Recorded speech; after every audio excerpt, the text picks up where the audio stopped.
अस्सलाम वालेकुम। तेल के बारे में अक्सर पूछते हैं कि कौन सा तेल हम इस्तेमाल करें जो कि वाकई हमारे लिए बहुत अच्छा हो। तो हम उनको बताते हैं कि कैन ऑलिव बहुत अच्छा ऑयल है। अनसैचुरेटेड चीज़ें आपने इस्तेमाल करनी है, अनसैचुरेटेड ऑयल्स। लेकिन ऑलिव ऑयल के ऊपर उनकी सुई अटक जाती है और वो ये कहते हैं कि जी हमें ऑलिव ऑयल का इस्तेमाल करना है।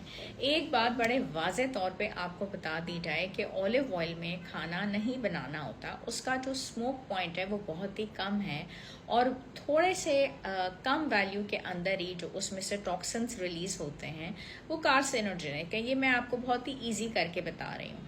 तो जो भी चीज़ आप ले रहे हैं ऑयल के अंदर, वो एक तो आपने उसका पोर्शन कंट्रोल करना है, आपने उसको ज़्यादा क्वांटिटी में नहीं खाना, और दूसरी बात है कि हमें जितना फैट्स रिक्वायर्ड होता है उतना तो हमें दिन भर जो कुछ हम खा रहे होते हैं, जिन चीज़ों के अंदर फैट्स नहीं भी होते वो भी हमें उतना फैट्स दे देती हैं। वो अंडे होते हैं, साथ में हमने कोई सब्जी भी खा ली, फल भी खा लिए, जो भी हमारा रोज़मर्रा का खाना होता है हमें उतने फैट्स पहुंचा देते हैं।